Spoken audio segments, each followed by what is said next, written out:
निसार तेरी चहल पहल पर हजारों ईदें रबीउल अव्वल, सिवाय इबलीस के जहां में सभी तो खुशियां मना रहे हैं। लाई के मुबारकबाद हैं आप तमामी हजरात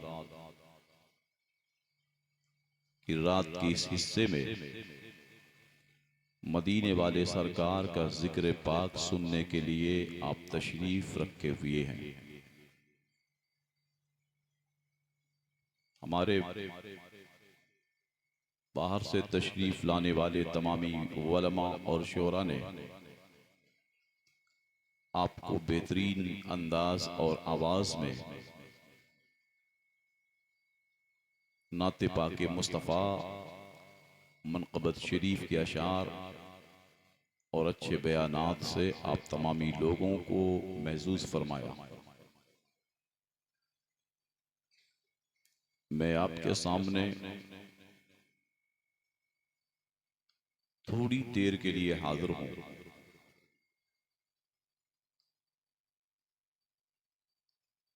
रबीउल नूर शरीफ का बाअज़मत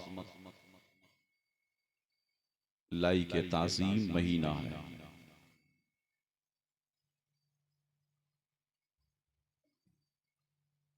अभी 12 तारीख को तमामी लोगों ने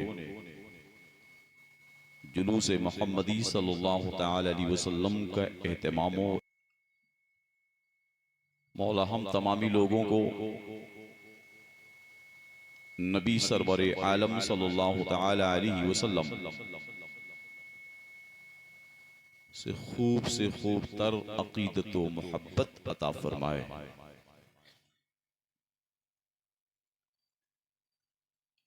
मुस्तफ़ा सरवरे आलम सल्लल्लाहु तआला अलैहि वसल्लम के जुलूस में शिरकत करना ये सआदत की बात है।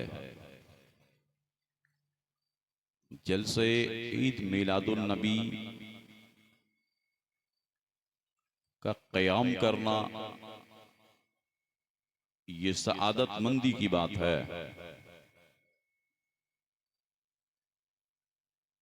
लेकिन हमारी जिम्मेदारियां सिर्फ इसी पे खत्म नहीं हो जाती।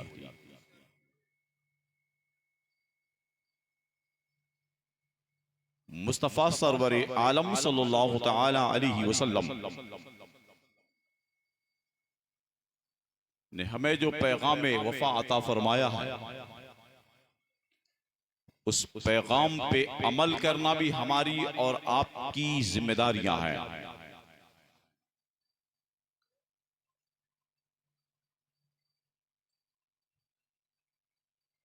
मेरे आका सरवरे आलम सल्लल्लाहु तआला अलैहि वसल्लम को लेकर के जब हजरत हलीमा सादिया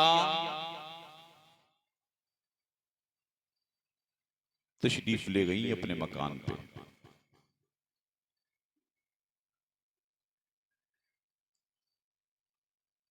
मदीने वाले आका इमामुल अंबिया की बारगाह में अपना दाहिना पिस्तान शरीफ पेश फरमाया दूध नोश फरमाने के लिए। मदीने वाले आका सरवरे आलम सल्लल्लाहु तआला अलैहि वसल्लम ने दाहिने पिस्तान शरीफ का दूध नोश फरमाया।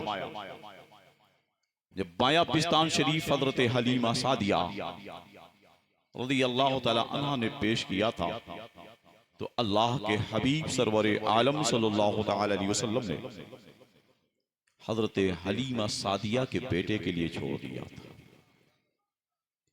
हम नबी का नारा लगाते,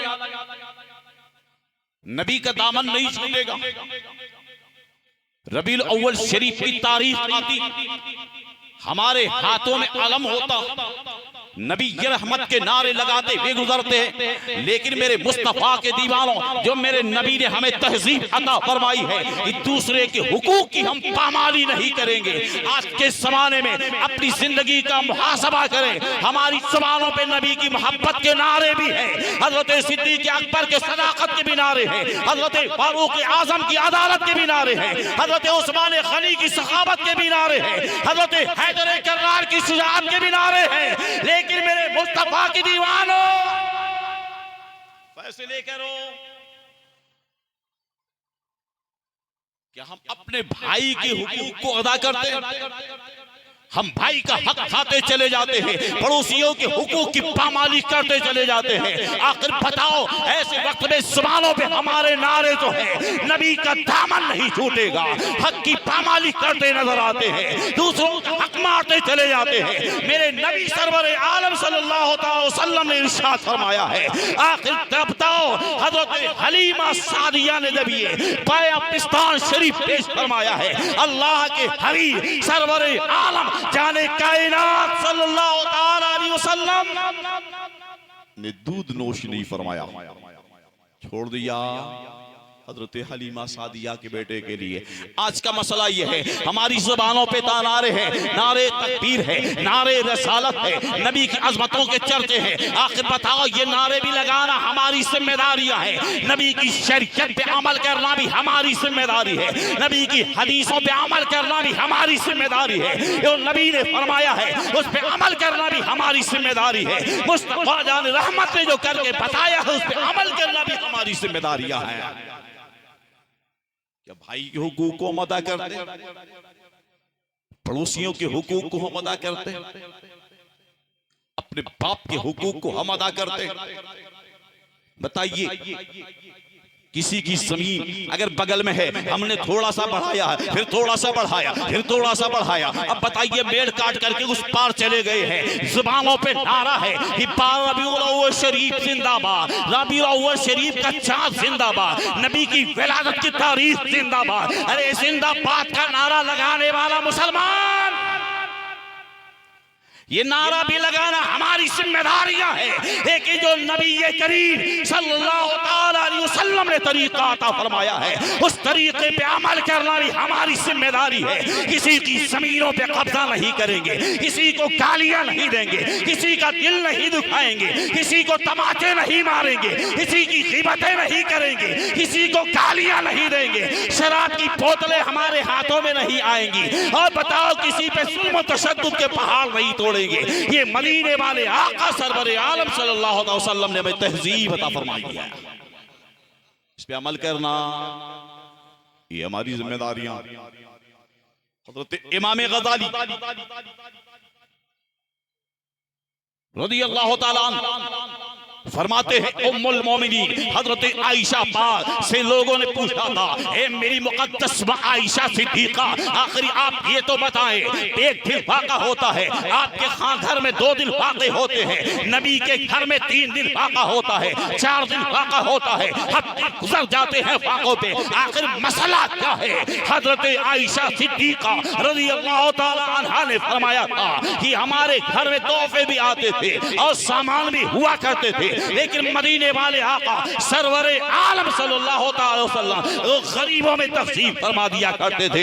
इसलिए सामान होने के बाद भी जब गरीबों में तक़सीम कर दिया जाता था, या खजूर पे गुजारा हो रहा है या पानी पे गुजारा हो रहा है, आखिर बताओ ऐसे वक्त में आज का हम सोचते हैं, हम तो सोचते हैं हम बहुत अच्छा खा ले, लेकिन मेरा भाई बगल में भूखा है, हमारा पड़ोसी बगल में भूखा है, हमारे मोहल्ले में रहने वाला भूखा है, उसके बाद में हम नारे लगाते हैं नबी का दामन नहीं छूटेगा। अरे ये भी तो नबी की शरीयत ने जो फरमा दिया है उस पे अमल करना ही हमारी जिम्मेदारी है। एक भाई अगर अमीर है, आखिर बताओ फॉर्च्यूनर से चलता हुआ नजर आता है, उसके गरीब भाई का बेटा सोचिए कि फटे हुए कपड़े पहन करके अगर मस्जिदों में हाजिर होता है नमाज पढ़ने के लिए, तेरे बच्चे हैं जो हजारों रुपए चौराहों पे खर्च कर देते हैं दोस्तों अहबाब में चाय पिलाने के लिए, वो तेरे भाई का सगा बेटा है जिसके लिए पहनने के कपड़े भी नहीं है, या मस्जिद में जाता है तो फटा हुआ कुर्ता पहन करके जाता है, आखिर बता ये तेरी खैरतें कहाँ दफन हो गई है? मेरे मुस्तफा की शरीयत ये है, अपने भाई की तुम मदद करेगा, अल्लाह तुझे भाई की मदद का भी सिला अता फरमाएगा, और अल्लाह वादहू ला शरीक तुझे सदक़े का भी सवाब अता फरमाएगा। ये हमारी खैरतें कहाँ चली गई? हम गैरों पे तो बहुत खर्च करने के लिए तैयार है, लोगों के चौराहे पे चाय पिलाने के लिए तैयार है, लेकिन काश कि हम ये भी देख लिया करें हमारे भाई की पोजीशन क्या है, हमारे भाई की पोजीशन क्या है, हमारे खानदान के लोगों की पोजीशन क्या है। आखिर मदीने वाले आका सरवरे आलम सल्लल्लाहु अलैहि वसल्लम ने जो तहज़ीब मोहब्बत अता फरमाई है, उस पे अमल करना भी हमारी जिम्मेदारियां है, हमारी औलादों की जिम्मेदारियां है। हम मुस्तफा की शरीयत पे अमल करेंगे, हमारी औलादें भी अमल करेंगे, हमारे पड़ोसी भी अमल करेंगे। मदीने आका सल्लल्लाहु अलैहि वसल्लम ने इरशाद फरमाया था, ये सबसे पहला हक पड़ोसी का ये है कि तुम्हारे घर में कोई काम होने लगे, शादी तुम्हारे घर में है, कोई फंक्शन तुम्हारे घर में है, कोई पार्टी तुम्हारे घर में है, सबसे पहले दावत है उसे पेश करना जिसका दरवाजा तुम्हारे दरवाजे के करीब में है। फरमाते हैं सबसे पहले दावत है उसे पेश करना जिसका दरवाजा तुम्हारे दरवाजे के करीब में है। आज मसला ये है जिसका दरवाजा हमारे दरवाजे के करीब में है, हमारी लड़ाई तो उसी से है, कहीं मुर्गी की बुनियाद पे, कहीं बकरी की बुनियाद पे, कहीं बच्चों के आने और जाने की बुनियाद पे। मेरे नबी फरमाते हैं सबसे पहले दावत है उसे पेश किया करो जिसका दरवाजा तुम्हारे दरवाजे के करीब में हो। आखिर हम मुस्तफा की शरीयत पे कब अमल करेंगे, कानून इस्लाम पे हम कब अमल करेंगे? आका करीम सल्लल्लाहु अलैहि वसल्लम ने जो तहजीब अता फरमाई है, इस मुस्तफा की तहजीब पे हम जिंदगी के किस शोबे में जाने के बाद में अमल करेंगे? ये हमारी जिम्मेदारियां।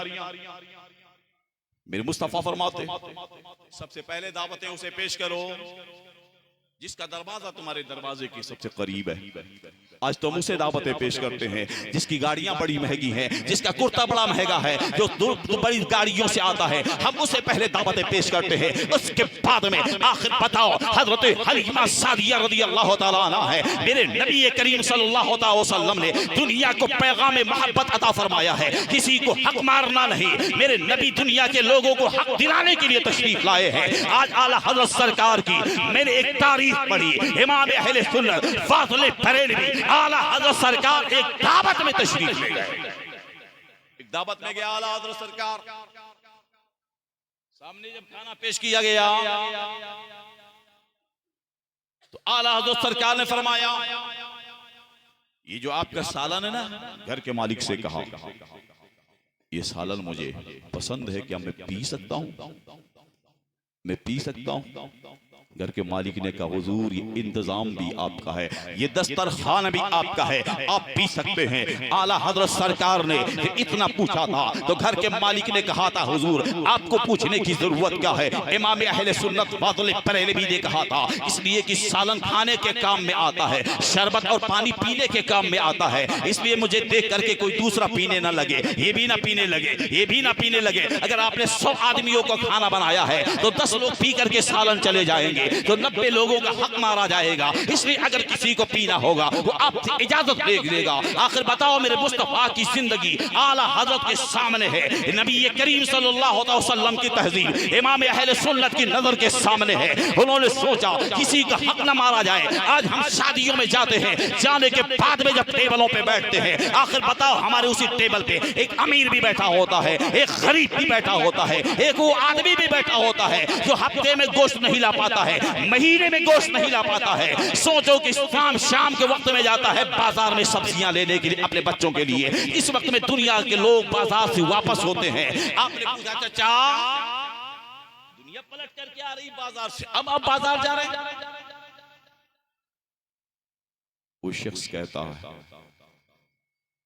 अपनी गुर्बतें छुपाने के लिए, कहता फला काम से चले गए थे, देर हो गई है इसलिए अब जा रहा हूं बाजार। इसलिए जाता है देर में ताकि अपने बच्चों के लिए सब्जियां ला सकें जब बाजार में सब्जी सस्ती हो जाए। आखिर बताओ उसी बारात में उसी टेबल पे वो गरीब भी बैठा होता है, अमीर भी उसी टेबल पे बैठे होते हैं, ये खिलाने वाले भी मुंह देख करके खिलाया करते हैं। आखिर बताओ जब लाते हैं तो अमीर आदमी टेबल के सामने उसी के सामने ला करके डोंगा रख देते हैं, गरीब के सामने नहीं रखते हैं। ऐसे वक्त में वो गरीब को भी देखिए, अब वो गरीब बैठा हुआ है बेचारा, सोचता हमारे मोहल्ले का ये अमीर आदमी है, हमारे मोहल्ले का ये रईस आदमी है, हमारे मोहल्ले का ये ओहदेदार है, हमारे मोहल्ले का ये बड़ा आदमी है, ये निकाल अपनी प्लेट पे, उसके बाद में हम निकालेंगे। आखिर बताओ वो अमीर आदमी है जो हफ्ते में 3 दिन गोश्त खाता है, उसके बाद भी जब टेबलों पे बैठता है उसकी आंखें बंद हो जाती हैं, उसकी गैरतें कहां दफन हो जाती हैं। उसे ये सोचना चाहिए ये गरीब भी मेरे सामने बैठा हुआ है जो हफ्ते में गोश्त अपने बच्चों के लिए नहीं ला पाता है, महीने में नहीं ला पाता है, साल भर में कहीं बकरीद के दिन। आखिर बताओ ऐसे वक्त में दो तकसीम करने के लिए मेरी शरीयत जो कहती ही नजर आती है। अल्लाह ने जिसे दिया है अगर वो बकरी की कुर्बानी करता है उसके बाद में फ्रिज में ला करके बंजम कर देता है, फ्रिज में ला करके रख देता है, वो हिस्सा गरीबों का है, वो मिस्कीनों का है, वो बेवाओं का है, वो उन तमामी लोगों का है। आखिर बताओ जिनका कोई पुरसाने हाल नहीं है, उनके हुकूक को भी आपने ला करके अलमारियों में बंद कर दिया है और फ्रिज की जीनत बना दी है। हे मेरे मुस्तफा के दीवाने, नारे लगाना तो बहुत आसान काम है, नबी की शरीयत पे अमल करना हमारी ये जिम्मेदारियां है। ऐसे वक्त में आपने कुर्बानी किया है, वो गोश्त गरीबों में तकसीम करना चाहिए था, जो बेवाओं में तकसीम करना चाहिए था, उस गोश्त को भी हमने फ्रीज की नजर कर दिया है। ऐसे वक्त में वही गरीब आपके सामने टेबल पे बैठा हुआ है, आप हफ्ते में 3 दिन गोश्त खाते हो, वो गरीब आदमी बैठा है आपके सामने टेबल पे। सबसे पहले आपकी ये जिम्मेदारी होनी चाहिए थी, आप ये कहते हे मेरे भाई तू हफ्ते में नहीं गोश्त खा पाता है, महीने में नहीं ला पाता है, इसलिए आज मेरे सामने बैठा हुआ है,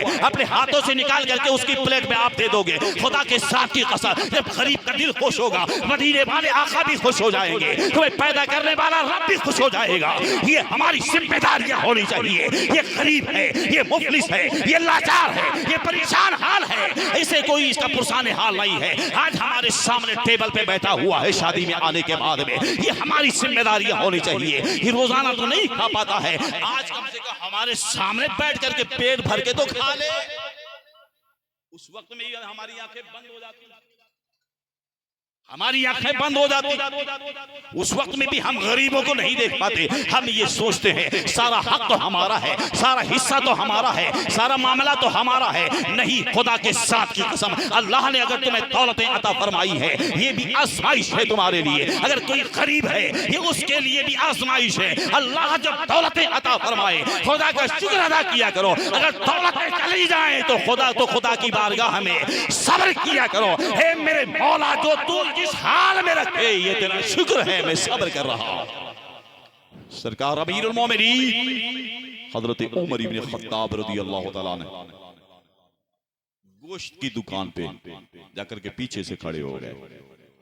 जब पीछे से खड़े हुए गोश्त की दुकान पे, अब गोश्त के दुकान का मालिक कहता है अमीरुल मोमिनीन आकर के पीछे क्यों खड़े हो गए हैं। हजरत अमीरुल मोमिनीन कहते हैं तुम अपना काम करो। ऐसे वक्त में देखा अमीरुल मोमिनीन ने देखा एक आया है जो कल आया था गोश्त लेने के लिए, दूसरा आ गया जो कल आया था गोश्त लेने के लिए, तीसरा आ गया जो कल आया था गोश्त लेने के लिए, चौथा आ गया जो कल आया था गोश्त लेने के लिए। अमीरुल मोमिनीन ने फरमाया था तुम तो कल भी आए थे गोश्त लेने के लिए। उसने कहा हुजूर आया था। दूसरे से पूछा तुम भी तो आए थे गोश्त लेने के लिए। उसने कहा हुजूर आया था। सरकार अमीरुल मोमिनीन ने फरमाया था आखिर बताओ तुम्हारे खानदान से गरीबी खत्म हो गई है क्या? तुम्हारे मोहल्ले में कोई गरीब नहीं है क्या? तुम्हारे रिश्तेदारों में कोई गरीब नहीं है क्या? क्या ये गोश्त जो तुम रोजाना खाते हो काश कि इन्हीं पैसों से गरीबों की मदद कर देते, या ये गोश्त ले जा करके एक दिन तो पड़ोसी को दे देते, अपने रिश्तेदारों को दे देते, अपने भाई को दे देते, खुदा भी राजी होता, मदीने वाले मुस्तफा भी राजी हो जाएंगे।